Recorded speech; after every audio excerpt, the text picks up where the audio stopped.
Welcome, everybody, to this highlight of the day, for lovers of blood sports. We have a debate around RCTs and realist evaluation.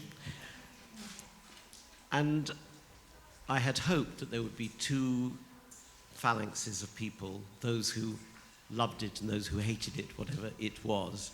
I discovered to my horror that there's some subtle thinkers on the panel here who may well be raising contradictory, integrative, and confusing points of wisdom, but I hope there'll be some who are absolutely clear thinking and will convince us that only their position is right. The format we're going to take is as follows. Each speaker will say their piece for 5 minutes. I will be reasonably authoritarian about trying to keep people to their 5 minutes.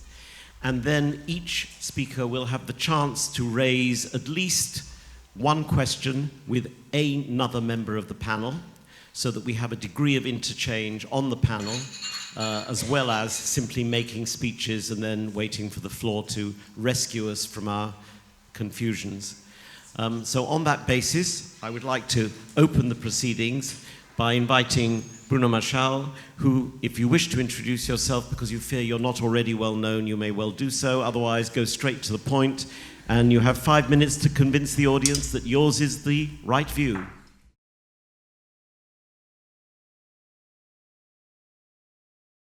Thank you. Well, what I would like to say perhaps about myself is that I'm working in the Institute of Tropical Medicine, and that our field of action is very much in the south and not in the UK or even in Belgium, because that's not our mandate. And I think part of the things that I'm going to say are also influenced by that kind of experience with realities on the ground in the south. So when I got this email by Nick about the session, the central question was kind of framed as, can RCTs and realist methods be reconciled? And then I was thinking, yes, can we be reconciled with Chris Bonnell? And I don't know if you know Chris Bonnell, but he wrote a paper on realist RCTs a few years ago in Social Science and Medicine. And it was not really a thing we liked very much, and so we kind of wrote a response to that. And then he wrote a response to the response. And now they published a new paper, actually, in Trials, where now they proclaim to have developed guidance on how to do realist RCTs.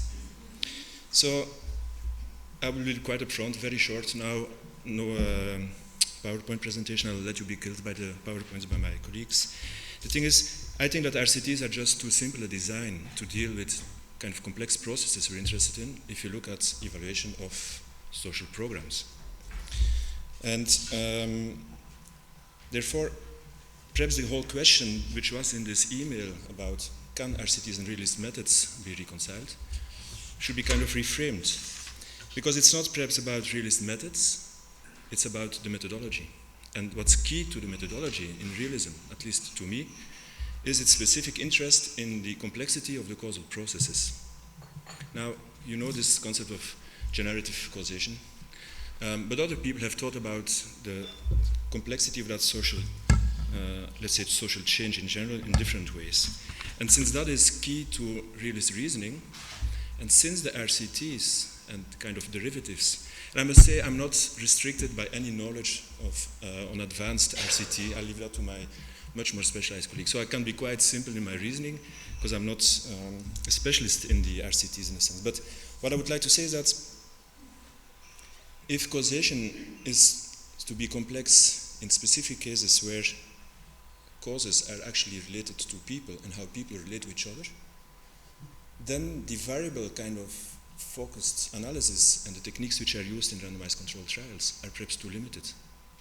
And they don't help us to really make sense of the relationships which are at the heart of social processes.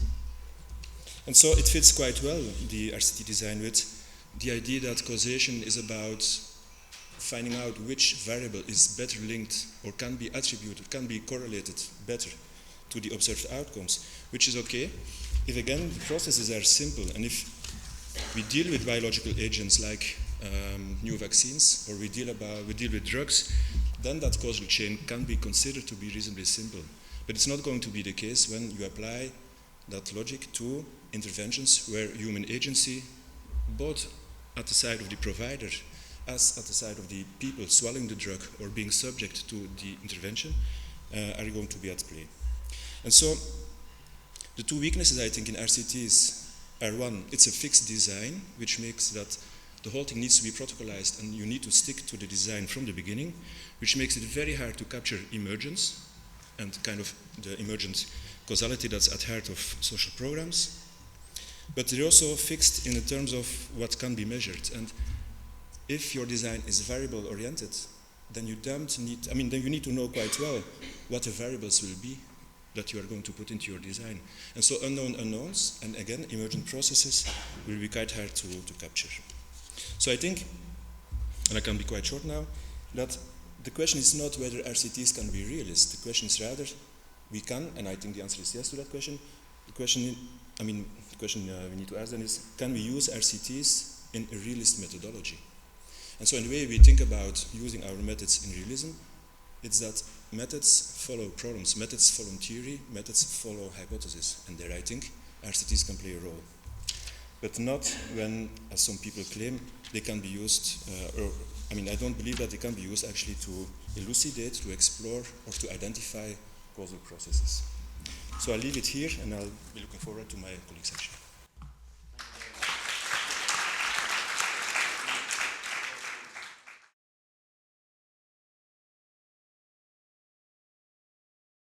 I'm Rebecca Randell, and in addressing this question of whether realist methods and RCTs can be reconciled, I'm drawing on my experience of leading a realist process evaluation alongside an international randomized controlled trial comparing robotic surgery with keyhole surgery for curative treatment of rectal cancer.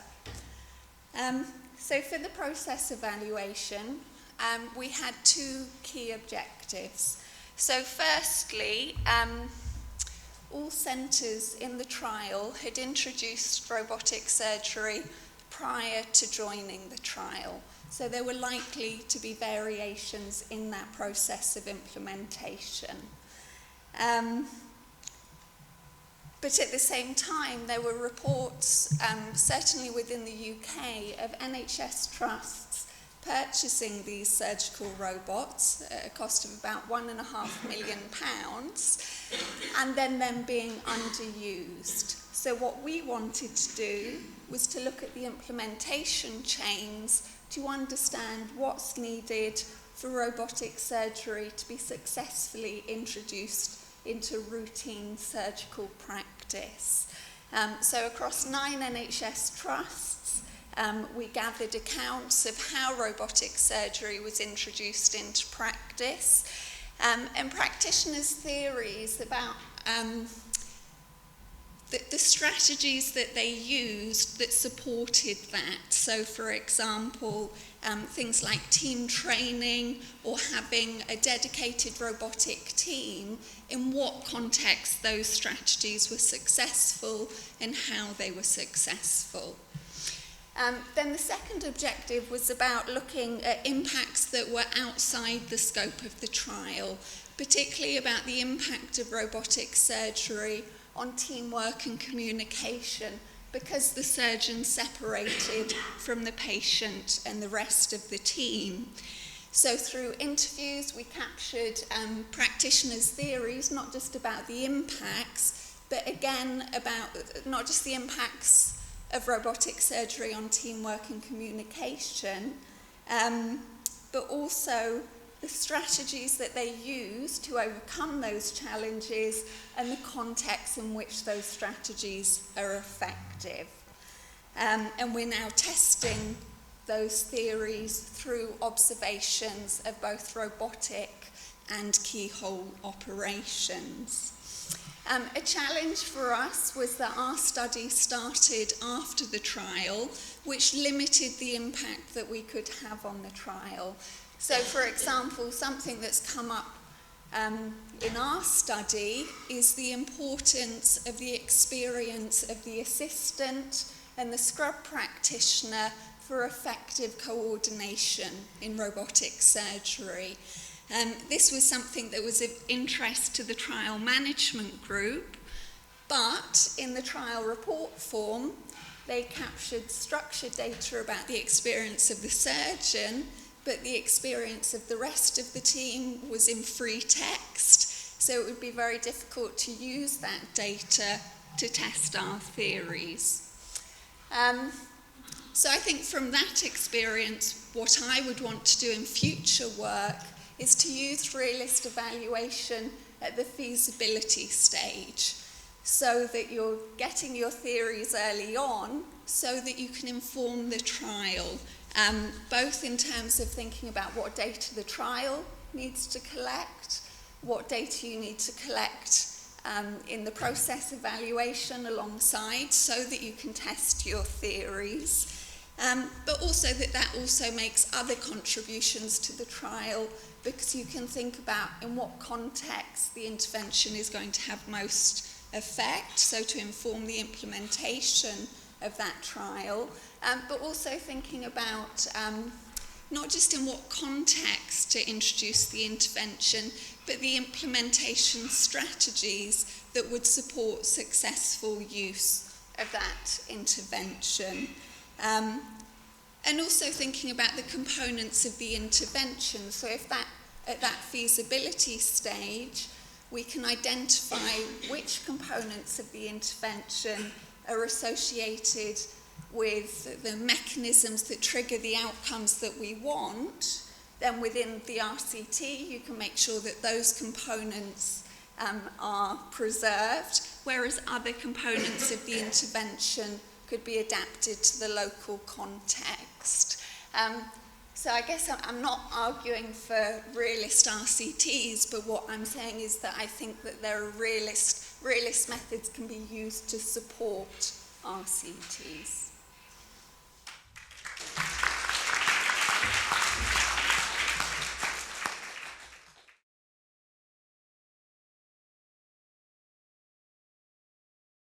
So I'm one of the lionesses from the Lionesses' Den of the Clinical Trials Unit in Leeds. I'm Professor of Clinical Trials Research, and I'm really pleased to be here today.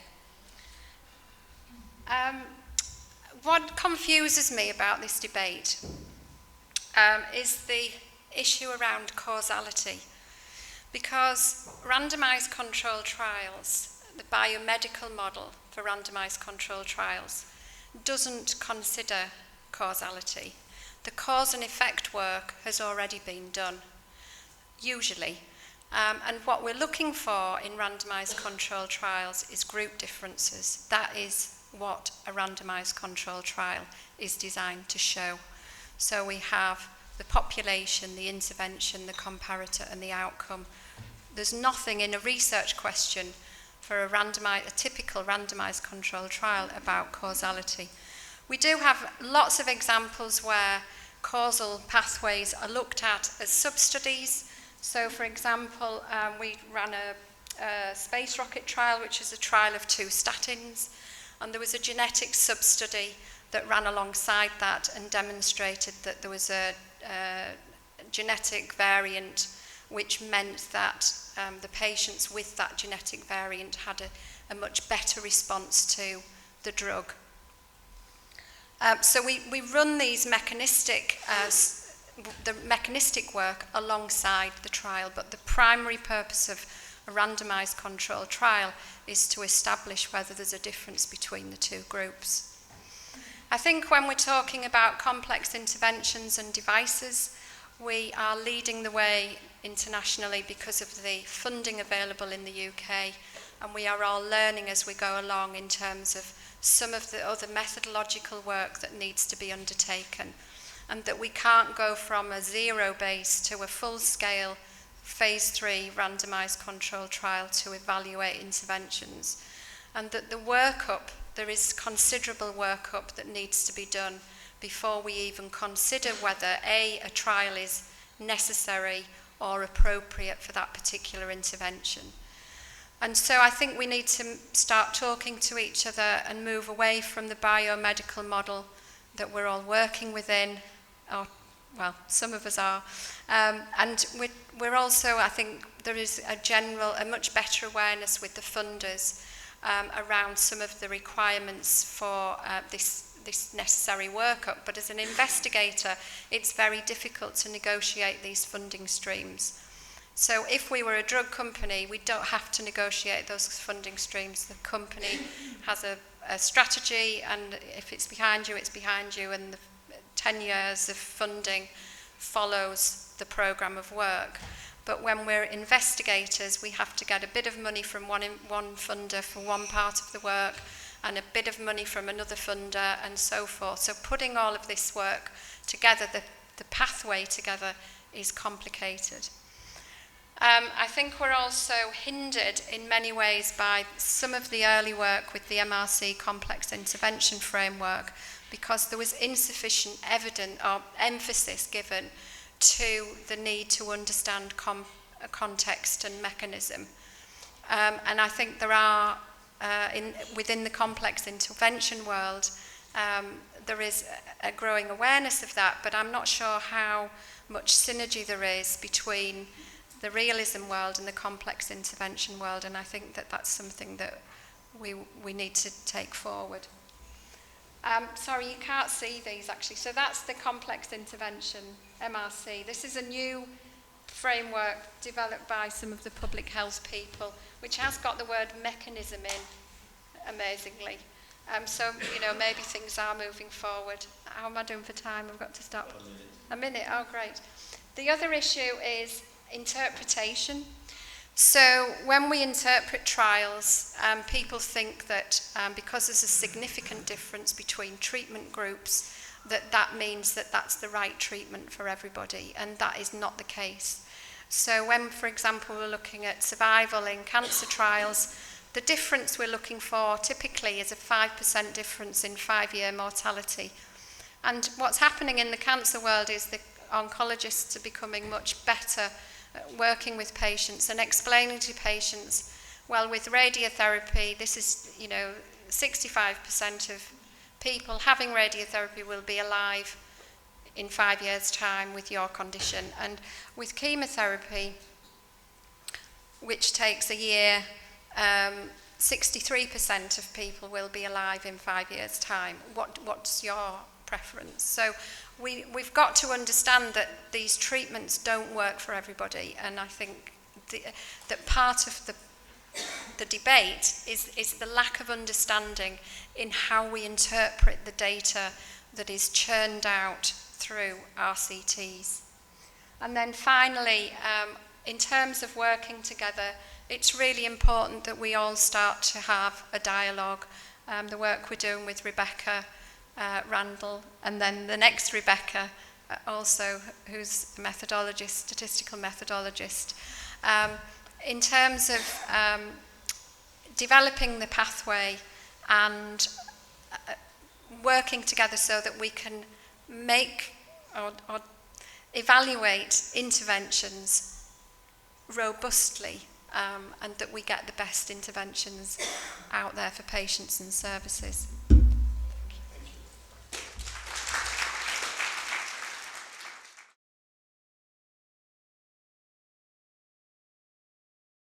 I'm Rebecca Walwyn. I'm a statistician.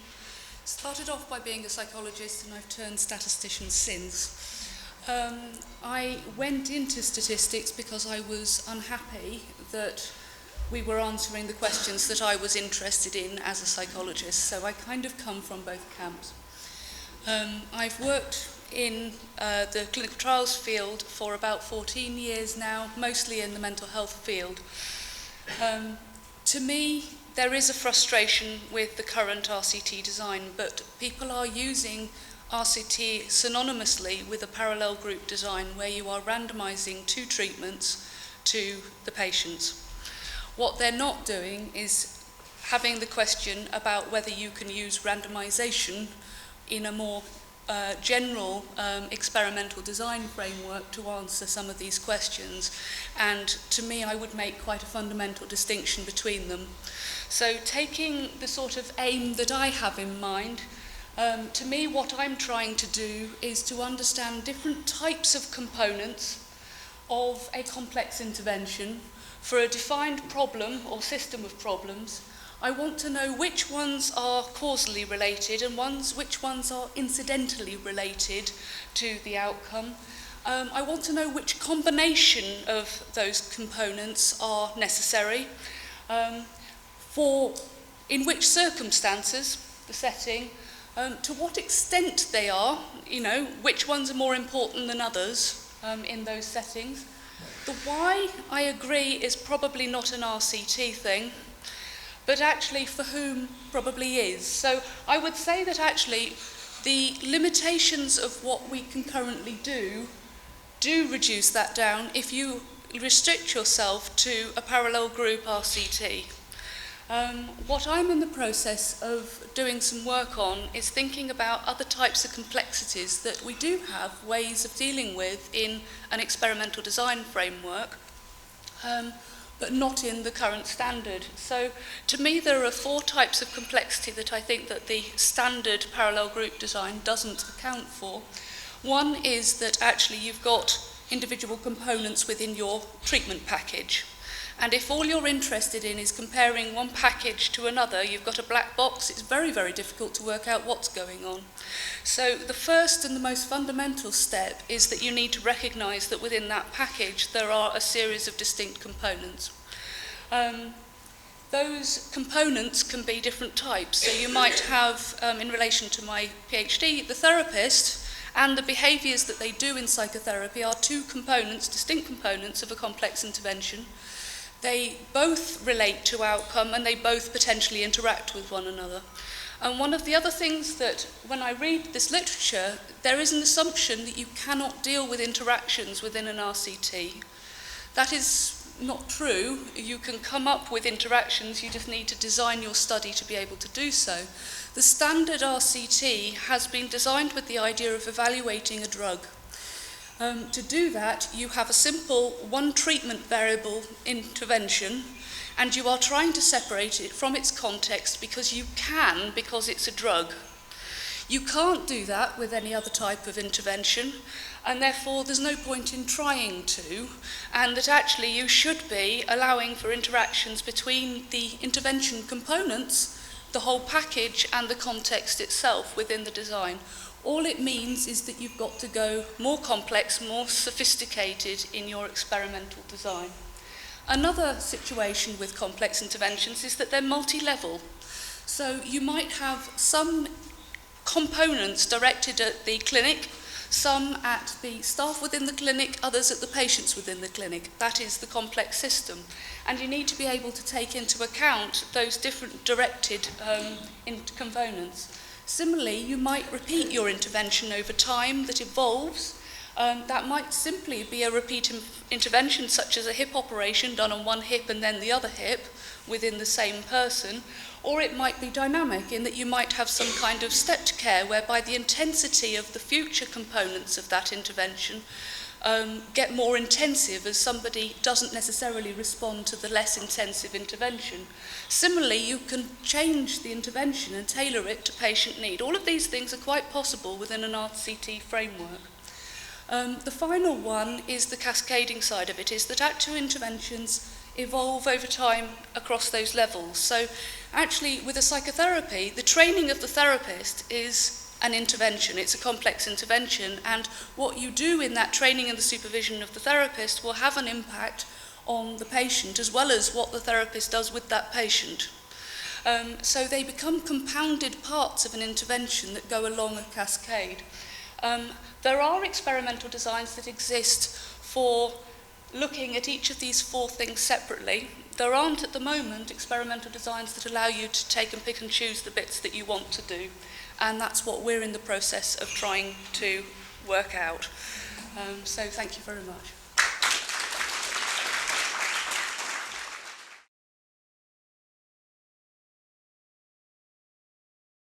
I want to say something about evidence. Evidence sits on a continuum. You have to imagine at this end we've got inching, and at this end we've got clinching. So we can see those. Evidence has the quality of more inchiness or more clinchiness. Some evidence doesn't even get to be inchy, but all useful evidence falls on an inchy-clinchy continuum. not very much evidence is clinchy. There is evidence in engineering that's clinchy. When the Wright brothers flew their plane, that was clinchy evidence. But it's a kind of residual case. We don't have much other, I can't think of any other cases where we've got clinchy evidence, but we do have things that are more or less clinchy. And if we've got lots of little bits of inchiness, sometimes we can achieve clinchiness through inchiness. But we need to think about the clinchy and the inchy rather than these. Now, RCTs in my world, which is about crime, have been treated as if they're clinchy. They ain't. There is nothing clinchy about, I think, RCTs.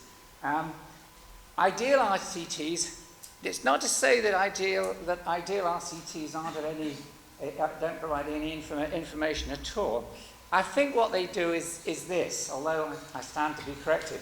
And by an ideal RCT, I mean one where there's no breaking of blind, no breaking of blind by the people participating or by the people, or any of those who are supposed to be blinded. There's no breaking of blind, there's proper random allocation.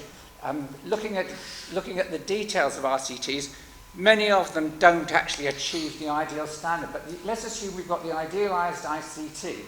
I think it can tell us three things sometimes. One is that a given intervention can work. One is that a given intervention sometimes, or doesn't always work. And another is that a given intervention can sometimes produce unwanted negative side effects. And all of that relates only to the attributes which are measured. Now my machine is switched off. I think RCTs do that. They don't clinch as far as works or not works is concerned, but they provide pretty strong evidence that something can produce the intended effect, the measured effect, can fail to produce the measured effect, and can sometimes produce a measured negative effect. Now, when is that useful? I think for standard interventions or practices applied across large populations, even where the causal mechanisms remain a black box, we're better off with an RCT than we are without one. In other words, suppose we've got a black box intervention. As I say, if it's a standard intervention in a standard population, applied in a standard way, even if we don't know what it is about the intervention that might produce the beneficial or negative effects, the RCT leaves us that much better off. And probably fewer people are dead as a result of that, where RCTs have been done in medicine on that kind of basis. So to that extent, I wonder whether RCTs can't sometimes be useful, even when they don't address the issue of causality in the ways in which we understand causality as realists. However, many non-RCTs are also helpful in inching us towards understanding relationships. And I think we can be pretty unlimited in the kinds of evidence that we include. So lots and lots of bits of inchy evidence, and in lots of cases RCTs are not on the cards. Quasi-experiments that look like RCTs but aren't RCTs are amongst, I think, fairly pernicious in the sense that they appear to provide a certitude that they don't provide. But lots of kinds of evidence can provide us with some inchiness which, in the right kind of combination, can, I think, provide us with some move towards clinchiness.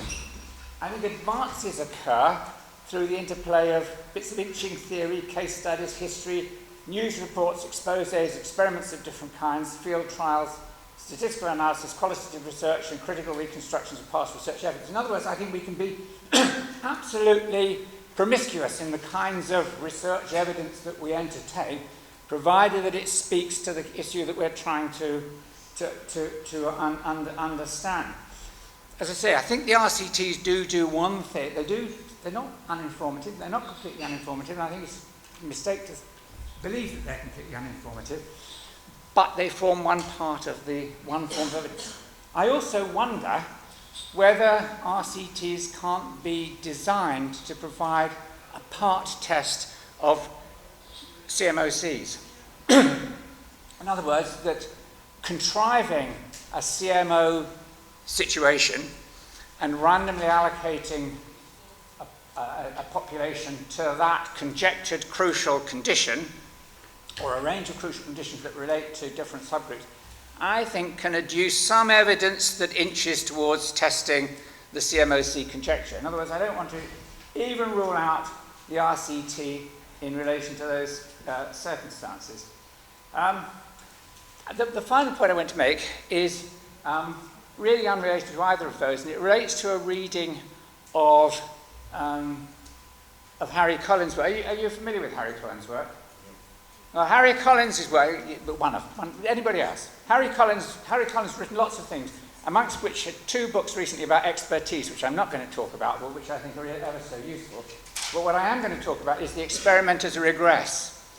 And the point that Harry Collins makes when he talks about the experimenters regress is that we only know what the findings really were and what were important when we've agreed what the findings ought to be.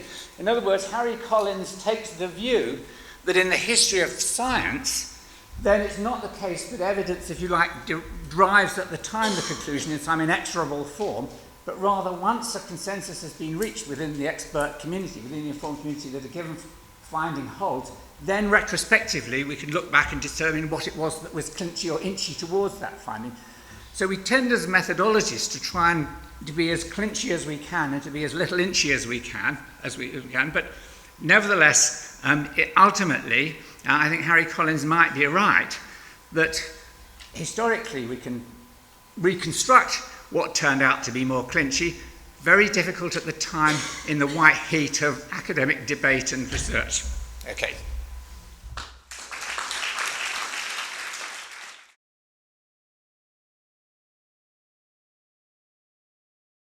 As the afternoon has unfolded, more or less each of the points I was going to make to you have been made by my colleagues. So perhaps we can just, we could not say it, but I will say it. What I want to do is, as in the main title on that slide, I think the debate we're having this afternoon, as well as much as that we've spoken about over the last 2 days, would be greatly assisted and facilitated if we were much more careful about the way we use the words there: prediction, cause, mechanisms, and one we haven't used much till this debate this afternoon, average effects. Because by distinguishing those things, some of the things which appear to be differences between the realist approach and RCTs, for example, dissipate. First off, prediction. This is about the very simple idea that if X, then at some point in the future there will be Y. This, of course, has been a paradigm that has derived from astronomical physics, principally, and received an enormous fillip in the behavioural sciences with behaviourism, predicting behaviour on the basis of stimulus and the response that animals and rats and so on made. But most social life isn't like that, and actually much biological life isn't like that. It's a great deal more complicated. But that's what prediction is about. Prediction is often run together with the idea of cause. It looks obvious, doesn't it? If I know X and Y is going to follow from that, there must be a causal relationship between the two. But cause actually isn't about prediction, it's about asking the question why. So if the outcome was Y, we want to know why that's the case. And in order to do that, we do have to understand mechanisms. And in the case of the complex social environment in which we live, mechanisms are probably best understood using a whole array of things, which now, perhaps some of which now go under the label of the realistic type of approaches. But there's a sort of problem with that, it seems to me. To talk about mechanisms, if we still remain locked into the astronomical physics model, we have a notion of mechanisms working forward in time. Now, we may have a more complicated picture of what the mechanisms look like along the causal pathway, but it's still something that thinks about time now and some event in the future, the outcome. And if we try and unravel mechanisms only in that way, we miss a lot. So the word that I've got in that bullet point is regressive, realistically and regressively, and that means going backwards. It's a much more intuitive way of thinking about things. We as humans seldom think very much about the future in a predictive way, other than we're going to have coffee at 3 o'clock, something of that kind, or I'll get home tonight, hope the trains are running on time. But mostly when things happen to us, we ask the question rather differently. Well, why did that happen? And we think about events that immediately preceded it. And then we think about the events which immediately preceded that. And that will often take us off in a very complicated set of pathways in different directions. The metaphor here, by the way, is the detective novel, or Inspector Morse. When Inspector Morse finds a dead body, he doesn't predict what's going to happen next. He works backwards across a series of causal, backward regressive pathways to different suspects until the denouement of the novel or the film, and we see who the villain really was. And intuitively unravelling mechanisms, particularly in complicated social systems, is done at least as easily like that, or at least as profitably like that, as any other mechanism. The trial, as Jane, I think, said very clearly, provides us with evidence of average effects. Often, it has to be said, from atypical populations, by which I mean most of the population over the age at least of 55, who are the people who've got most things wrong with them, have got multiple things wrong with them, multiple morbidities. Most trials are done on patient groups who, other than a single morbidity, are in that sense atypical. But those average effects are very important, and it's foolish to suggest that they're not. But there's something that hasn't been said this afternoon, or any time I have heard it over the last 2 days. When, in clinical medicine, when a doctor interprets the results of the trial, not only does he or she have in front of them those average effects, but they have the individual patient. And what medicine doesn't do, what a nice guideline positively forbids you to do, is to apply willy-nilly average effects on average or atypical populations to individual patients. Clinical judgment has to come into play. And of course, in its way, clinical judgment is a very old-fashioned way of answering, for whom and under what circumstances, when and why. There's more to clinical judgment than that, but it does major in a very important sense on that. So clinical judgment is very important, and is the other half of the decision-making process in interpreting trials. If you think the trial on its own gives you the answer, no, it gives you an answer which requires further judgments. One last thing to say, though, those averages are never substitutes for understanding the social or relational level. And bear in mind, much of what we focused on over the last 2 days is about that social level. As we said yesterday, or someone said yesterday, it is a reality in its own terms. And thinking about averages of individuals doesn't provide us with an understanding of how that social level works, not just its complexity, but the fact that it's a reality on its own to which those individually oriented approaches, which is what the trial majors on, of course, doesn't get us to. So for complex social systems, rather different forms of analysis are required, none of which should take away from the very great importance of the clinical trial for clinical problems. Thank you.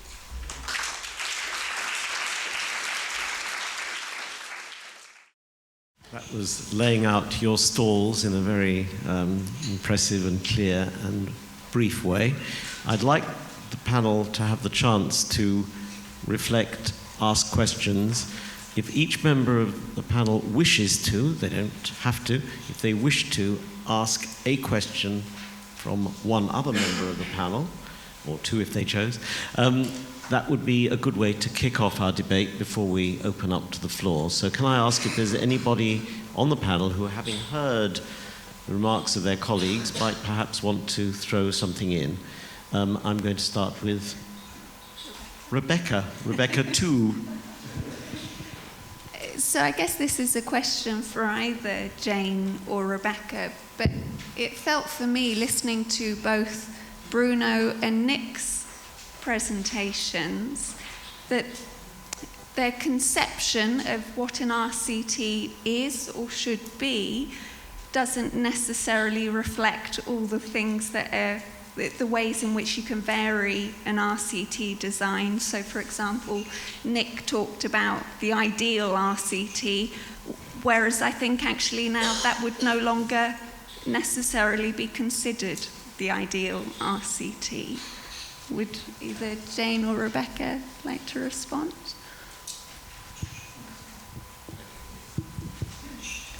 I think the idea that an ideal RCT is an RCT for evaluating a drug is something that might have been there 10, 15 years ago. It isn't what we accept now. The idea that there are performance biases because you know, the person who's delivering the intervention knows, all of that just really doesn't apply to complex intervention trials. And I think the field is moving on. I think that it is moving on in a way that is potentially taking some of the lessons or the ideas of realism on board, but I think that it is also evolving in parallel.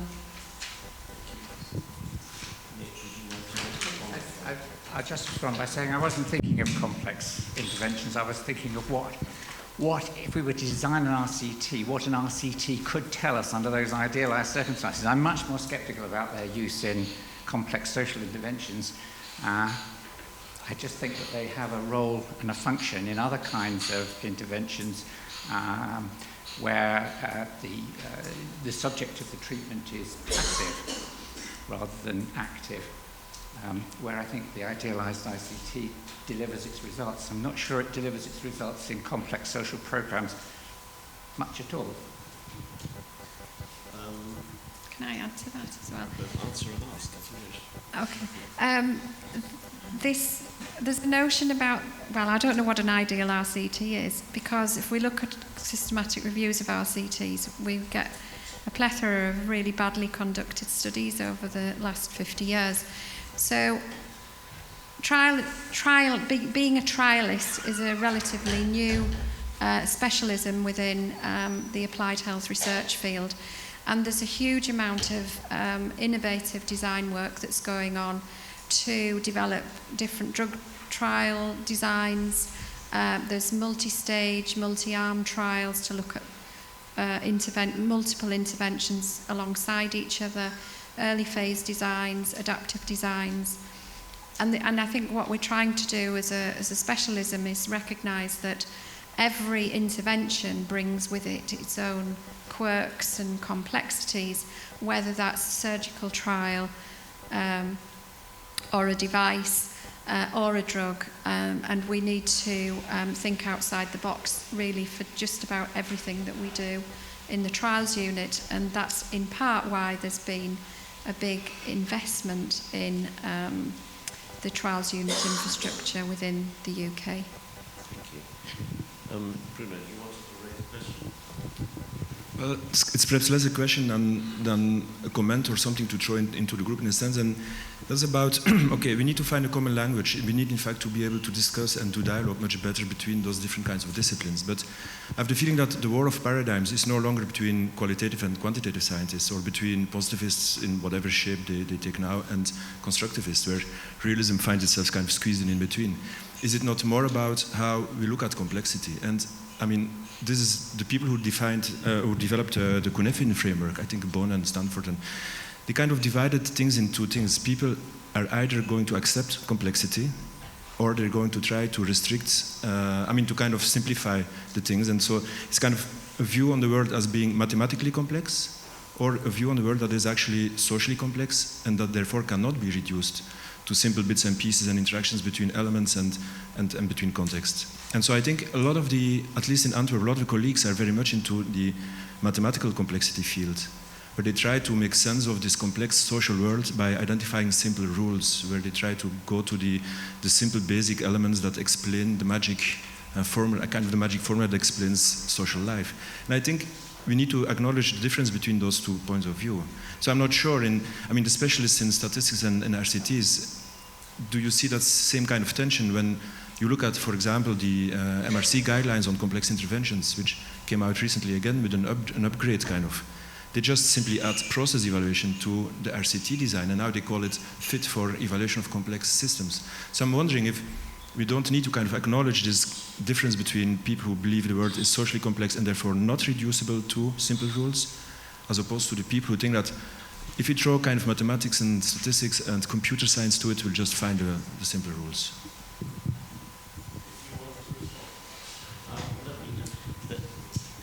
It does seem to me that you put your finger on something quite important, and the question about complex interventions was bubbling up. And it's quite common now for people to say, well, if for complex interventions, then you cannot, and those who say that you are. And I recently reviewed a whole pile of proposals for complex policy analysis, and half of them are what I call render the complex simple. In other words, they wanted to simplify things and say, yes, the world's very complex, but it's not complex really if you use my toolkit. And the other lot said, yes, the world is complex, and therefore only some of my toolkit is appropriate in these circumstances rather than those circumstances. And that was a distinction that was almost philosophical and methodological and or quite personal between different researchers. The points that Bruno has made, does anybody wish to enter into that, to have any comebacks or thoughts about it?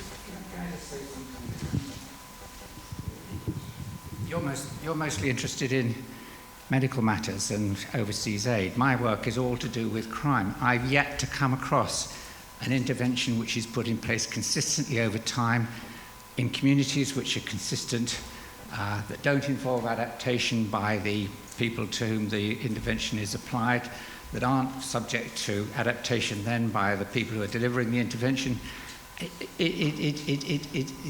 What you say about RCTs might be right in some circumstances, but when I read them in relation to crime, I've yet to read one which I find convincing, one which deals with the complexity of mutual adaptation that occurs in relation to measures designed to reduce crime or to reduce criminality. I can concede that that may be the case where you've got relatively passive objects of intervention and standard interventions, which is the point I was trying to make, which might be the case if you were trying to inoculate a population against a given disease, if you're trying to provide, if you're trying to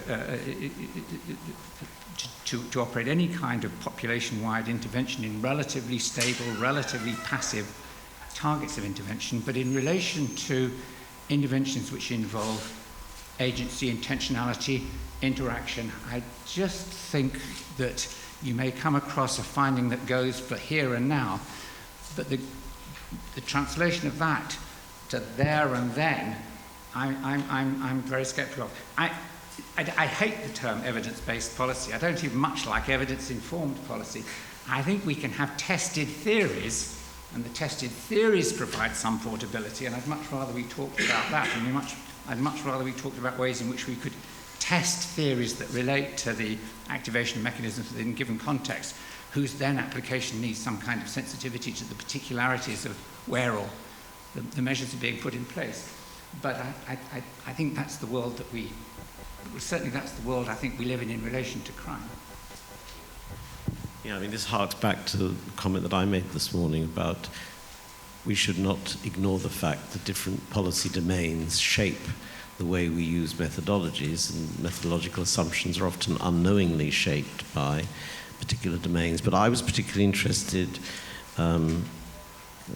whether or not in the way that Rebecca was using the term before, you made a distinction between RCTs for drugs and RCTs more generally, and we have been eliding that distinction in our discussions, partly because you're medically based and various people are looking at treatments, but not all statisticians or RCT trialists are. So could you just pick up both on Nick's point, but also from your perspective, something around that?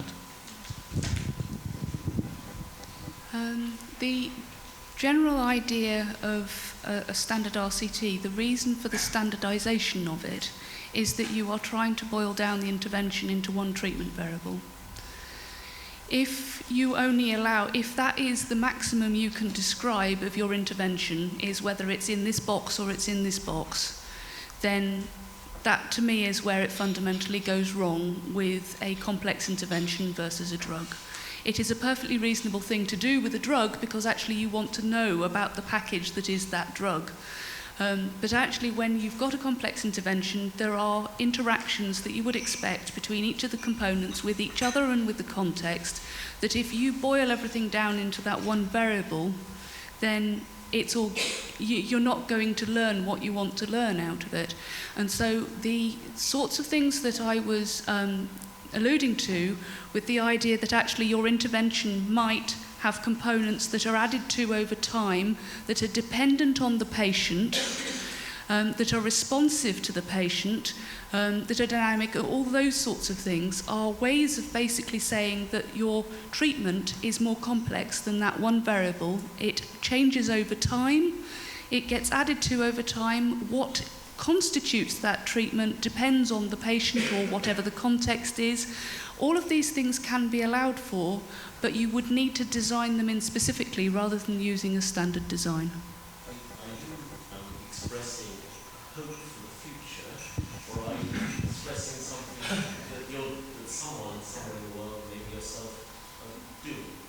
We are in the process of developing the methodology to allow things to be as flexible as I think they can be.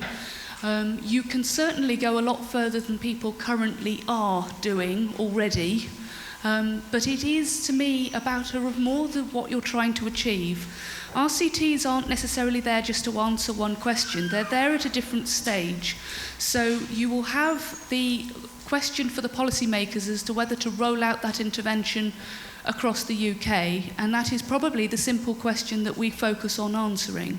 But actually they can be useful for trying to test the theory as well. So you would have your theory, you would set up your experimental design to test that theory.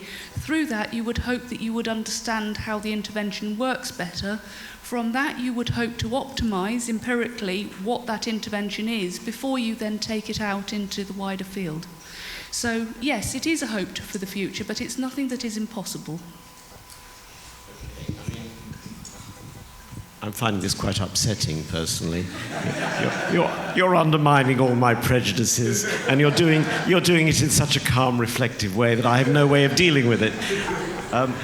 In the meantime, however, did you want to say something on this subject? Can I just bring back the point about testing over time? Because I think that applies to a lot of the work that is also done in the health sector. Because the other treatments that are going on, the service configuration. So I think regardless of the type of evaluation you do, you've always got this problem of time changing the context. And it's how, when you're doing any type of evaluation, whether it's a trial or a realist study, the reporting of the work that you do is critical, so that in 10 years' time you can say, well, does this still apply to the situation that I'm facing at the moment? So I think that the time problem is a problem with any type of evaluation. Mike? Yeah, and I think before we throw it open to the floor, there's another very, very important point that we've not explored either in this session or I don't think more generally. And it's the link back to the initial insights of critical realism, which is to make a distinction between the reality as it is and our ability as observers to see it. The former exists, that's not in question. The problematic thing is our ability as observers, by whatever scientific method we choose to do, will always be imperfect. It's imperfect because our techniques and technologies have not yet developed significantly far enough. They're imperfect because we as observers make mistakes, we get things wrong. I think Jane talked about 50 years of problematic RCTs. Well, that's absolutely right, but in some sense it's a kind of unfair criticism because there were things being done in good faith that we now realise were poor scientific practice. But it sort of moves forward in that regard. So what we have to bear in mind is that whatever scientific method we choose to use, whether it's and whatever we call it, it is only a partial account of the underlying reality. And the moment you forget that, you are in real trouble, because you're confusing your scientific observation with some notion of truth or some notion of reality. And I think that the whole of this, the 30, 40 years since Pascal originally published his critique, has been to reveal, to make us more humble. Because the moment you think you've got the answer, you probably are in deep trouble. What you have to do is, the kind of thing you're describing is this careful, very careful, rather almost dull business of working at the coalface of trying to get it right, that is the real business of doing science, social science, natural science, medical science. And if you think, yeah, that's it, I know that I've got the answer, and here it is, then you are both misleading yourself and your audience. One of the comments that struck me most forcibly and made, like a bolt of the blue, some obvious sense was Jane's comment when she said that by the time you get to doing a trial, the cause and effect work has already been done. And when we get into this whole issue of combining designs and mixing methods and using different paradigms of research, I think one of the straw men that have been set up is the idea that it is the RCT in isolation versus something much more complex and variegated. So if that perception is correct, it's helpful, but it also is a characteristic of some of those who have taken medical models and applied them, for example, in international development or in aspects of social policy, that they claim, unlike what you are claiming, that this is indeed the moment to establish causality. I mean, I would take the view that unless you have a reasonable idea of causal process, it's quite difficult to design a decent trial. You're guessing. But that seems to me to be a fairly critical issue. The other critical issue, nobody has really said, except as an aspiration from Rebecca, that we can yet address complexity in the round. What people are saying is that we might aspire to do so.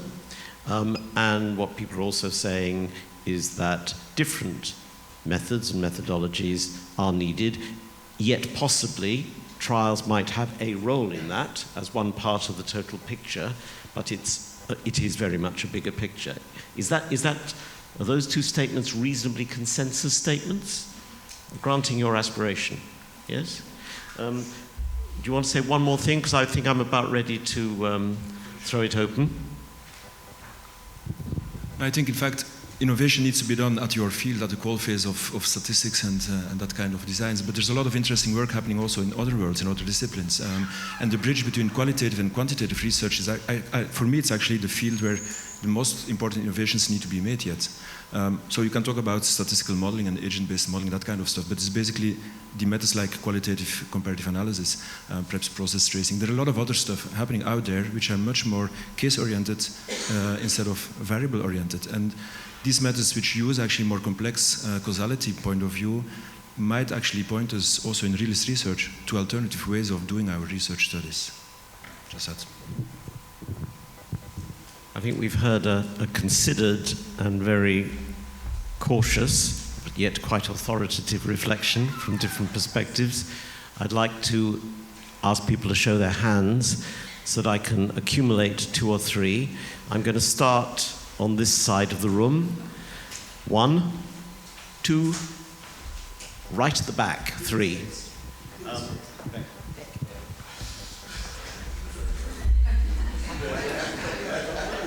Panel, I was quite heartened actually at the extent to which those of you that were talking about RCT felt the need to explain your methods, and I felt a sense of kindred spirit with you actually around trying to explain to a different audience the underlying logic and the reason why you're doing what you're doing. So thank you for that. And I was particularly struck, like Elliot just said, about how RCTs aren't there to establish causation, because actually that was my understanding of them. And I'm not sure if that's because by some sleight of hand, that's kind of happened in health services research in my field. And so when we talk about a process evaluation alongside an RCT, then people say, oh, no, that's to figure out the why it's happening. But I'm curious about that because that seems muddled too. If we've already proved the concept or proved that this makes this happen, then another part of me thinks, well, then why do we need the RCT? Like, what is its function if it isn't actually to establish that there is a relationship between this intervention within this group when all other things are being held in stasis? So, I don't know. Is that clear? Questions together. Man over there, waving his hand. Thank you. I would like to take another perspective of decision maker or policy maker, for instance, about this kind of issue. In terms of a Ministry of Health with different kind of knowledge produced by realist approach and by RCT, and he had to take a decision based on a practical problem related, for instance, to performance of the health system. And I can base this on the experience, for instance, of performance-based financing issue that is spreading very fast in Africa now, in my country, for instance, with several issues in terms of what is the theory behind and how it will work. There is a huge attention on a randomized control trial that they try to put around it to find if it will work or not. What is it again? Performance-based financing system.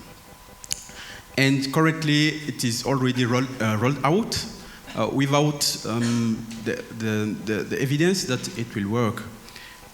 In this kind of case, I may see that as a Ministry of Health, I can want to know, okay, maybe if it shows that the RCT shows that this policy does not work. Why? It failed in some health district, and how does it happen that it fails? And maybe if it works in some other part of the country, why? I would like to understand why.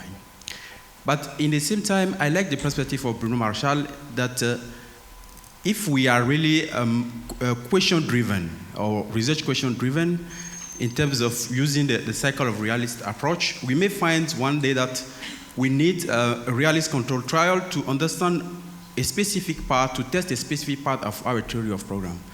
So I perceive this as a kind of fractal image where RCT can be embedded in a realist approach, and maybe a realist approach can be embedded as well in RCT to understand a small part of the issue. Thank you. Very back row.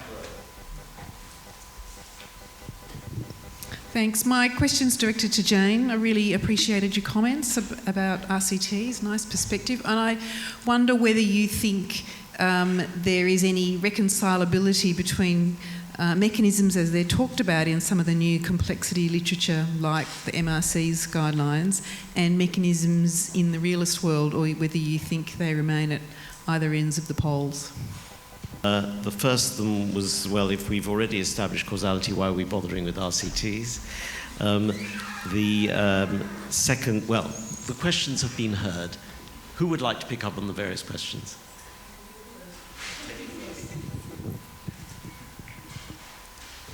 It is to do with attributing effects on outcomes. So the general idea is that if you don't randomise at any point, then you can see a connection between one variable and another, but it's likely not to be something, it could be explained by lots of other things. So to me, the idea that actually you're just looking at the effect of one intervention package on outcome is simplifying it for what it's necessary. But actually, I do think it's helpful to be able to attribute the changes to specific things rather than to the whole.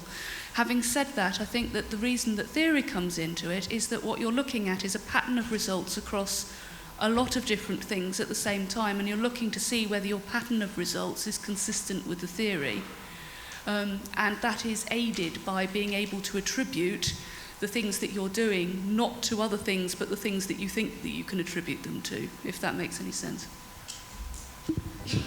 The second I mean, do others want to join that, or they feel that's a reasonable first shot? I mean, I seem to address it quite directly. I think the second question was about, from the perspective of a decision maker, of somebody saying, well, we're rolling out all of these things about performance-based finance, which is a particular policy instrument being used in international development quite extensively at the moment. And I do want to understand why, if I got your question right.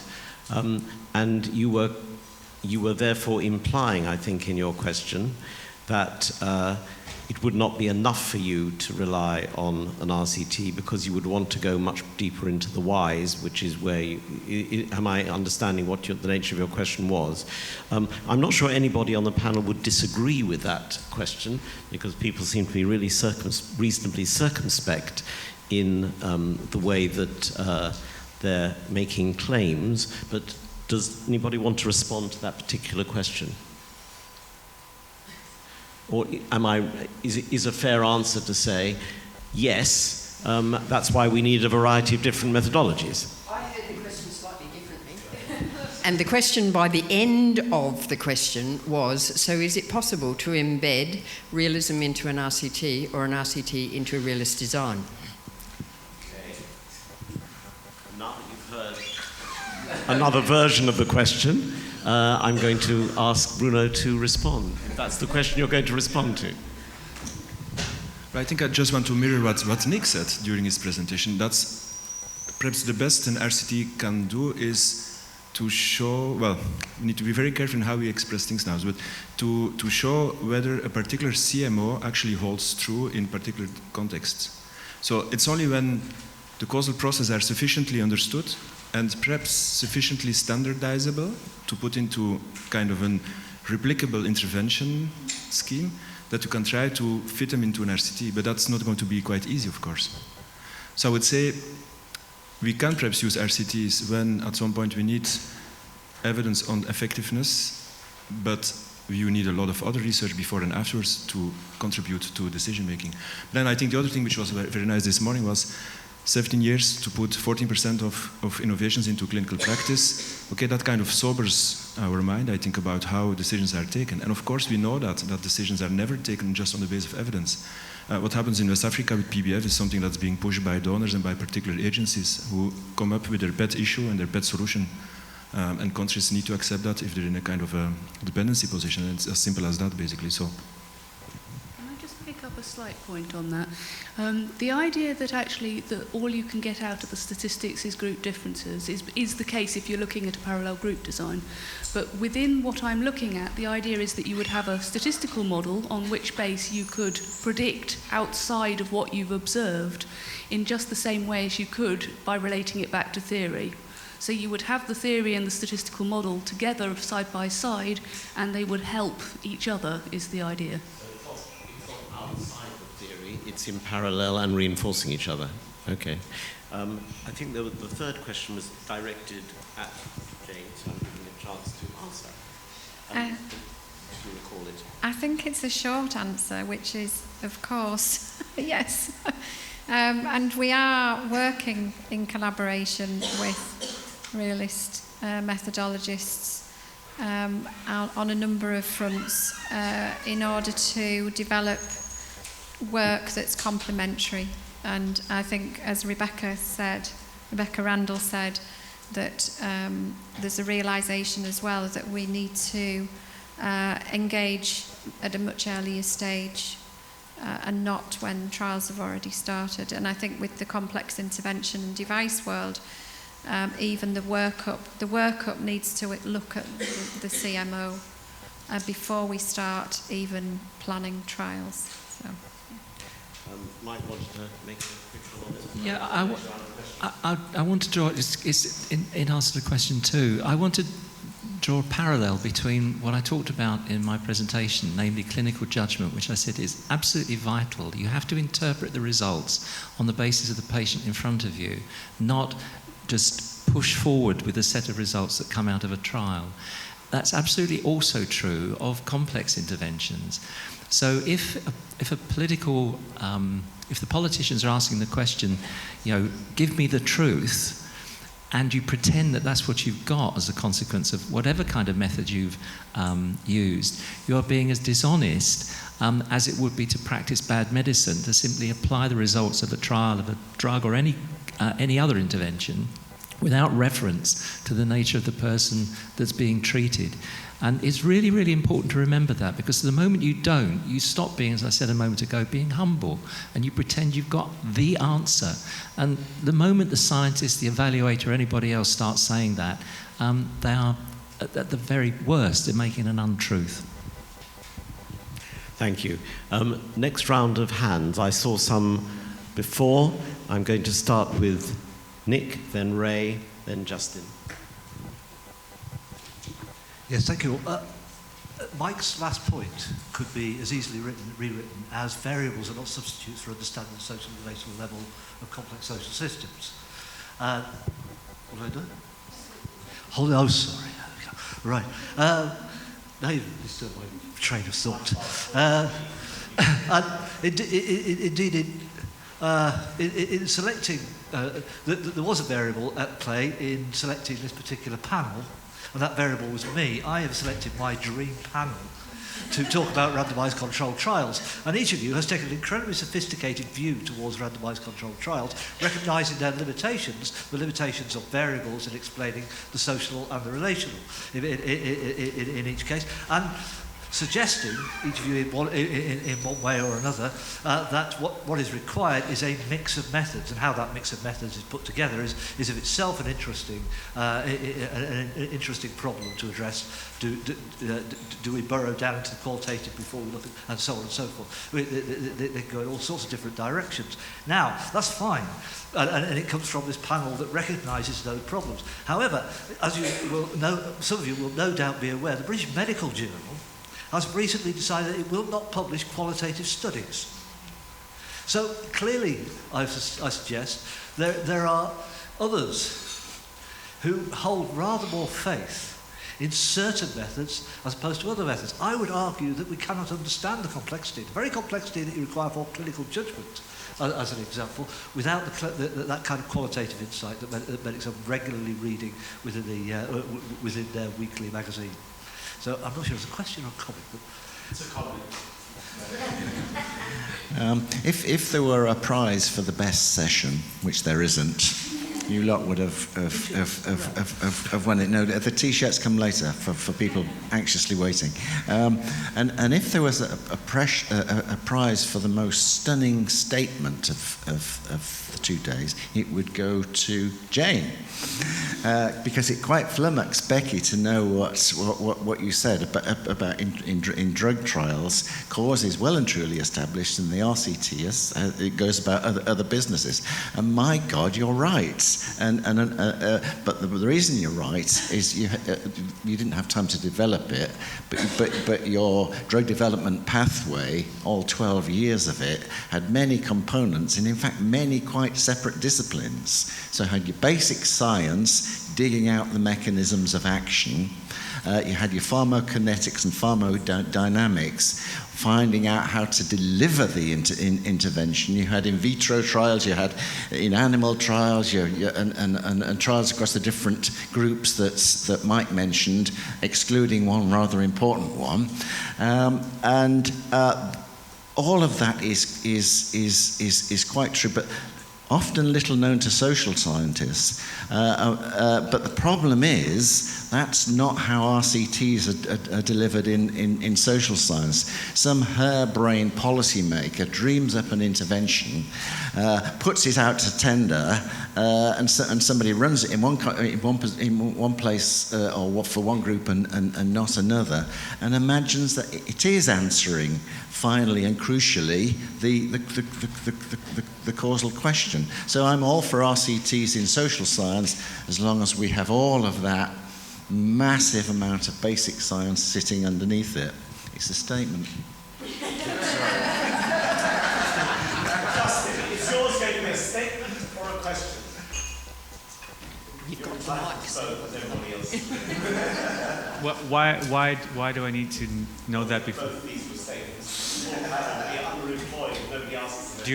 Would you rather it be a statement or a question? I'd rather you carried on doing what you want to do. Okay. Yeah, because I'm not sure if it is a statement or a question. My brain is configured in a very particular way. So my thoughts follow from the way my brain is configured. I'm not saying I feel I'm right or wrong, it's just the way my brain is configured. So I really appreciate this because I feel like there was some perspective coming from a different kind of view or mindset or brain configuration. So I can only speak from what makes sense to me. But I think that what may have been missed in this session is some real more concrete examples that we can talk about. I mean, Bruno, you talked about like this idea that the RCT cannot capture the complexity of complex processes. And I think the way forward with this debate is to really start studying examples. So let me put out an example. I don't know if it's an example that is an exemplar, but I mean, I recently was speaking to somebody who was talking about being involved in a trial to study the effectiveness of cognitive behavioral therapy. And so one arm of the trial had the psychotherapist deliver the therapy to the patient, and the other arm of the trial had a person, I guess a therapist, in the room with the patient or the client for a certain amount of time, having an interaction with the patient, but making sure that they are not delivering the cognitive behavioral therapy. And the idea, I guess, is that when you compare these two things, you want to see, as Rebecca, you had said, there's two components there. There's the component of the psychotherapist, and then there's the actual technique. And like you had said in your slides, that there's two separate components there. So in my understanding in this example, those two components have been broken down, separated, and put into, okay, you can correct me here. So because if that's the case, I guess my feeling is that is it not the case that there are certain bundles of variables that really cannot be separated, because you drill down to a point where they are so wrapped into each other in terms of their causal force that separating them out into variables misses potentially how causation happens. So it could be the synergy between variables that is the real cause. And when you separate them out, you're making an assumption that the cause is individually attributable to the individual variables, when it could be the synergy that's actually creating the cause. The Treasury is now requiring trials for all sorts of submissions for new money, and has given an open contract to the Behavioural Insights Unit to provide trials, training, which can be done very quickly and takes no time at all and will establish causality, is understandably worrying, and probably not something that would be fully supported by many people who are on this panel. So one of the difficulties, I think, in the debate about RCTs is not what happens when you get your dream team together on the panel, but it's what happens when relatively untutored minds who did a fine degree in classics at Oxford get hold of something they don't fully understand. And I think that to me is one of the real problems.